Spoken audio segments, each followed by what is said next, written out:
taking any assessment fee for fire, and they're going to be bringing these impacts to our communities. Traditionally, out in these areas, you're going to hear over and over, there's low fire occurrence. There's very little fire history. The reason being, nothing's been out there before.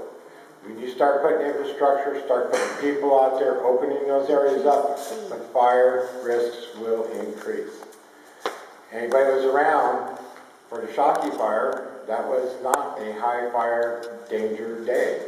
That was kind of a drizzly, cool, westerly flow, high humidity day. And you saw how fast it traveled through that brush. Now picture that in Santa Ana. All of us remember 2003 and 2007. Now you'll hear them talk about it's not a real impact, but it does. It alters the tactics we use in the wildland firefighting where any of these facilities are. Power lines will hamper aircraft. The ground forces have to rethink about how they're going to fight the fire. They're going to either have to wait for it to come past the lines or try to stop it before it gets to the lines. Now you're going to put wind turbines, now you're going to have solar. You heard them talk about they couldn't shut off the solars during the daytime.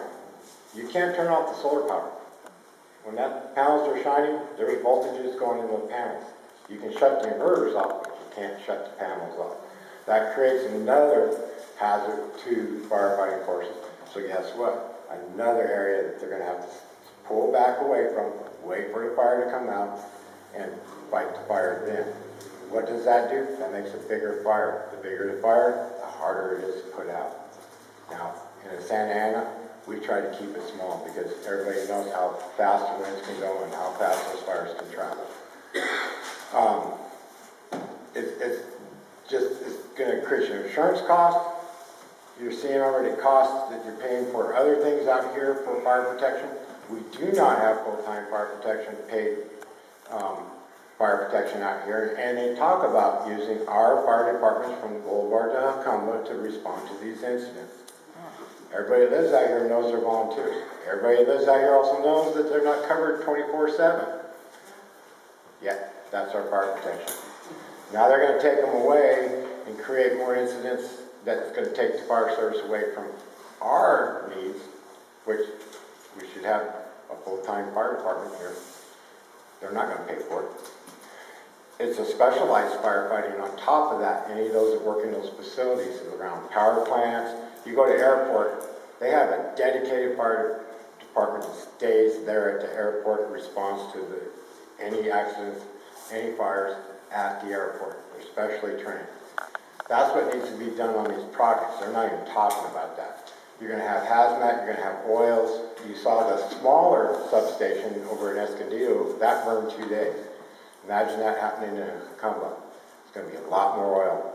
What's our department going to do? Nothing. You're just going to have to watch it burn. So, I want everybody to be aware of that. That's going to increase your insurance costs too. So. Did you fight as far as the water? No. It's, everybody knows that water and electricity don't mix unless it's ionized water. It ain't going to work. And you can't do airdrops either, right, over the turbines? They're going to handle the airdrops will be hampered by the wind turbines spinning. They're going to have to fly up a lot higher. They're not going to fly in the vicinity of those wind turbines. They're probably going to stay 500 feet or better away. Typically, aircraft want to drop right around 150 feet and 300-foot range max. Because the higher up you drop that retardant, it spreads out and disperses, and it does no effect. Everybody thinks the retardant puts the fire out. No, it does not. It makes the flame length slow enough that the firefighting ground forces can get in and work it.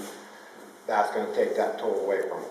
So, you're going to have flame lengths, you're going to have personnel that can't even get in there. They're going to have to wait until it either passes it or try to stop it before it gets to it.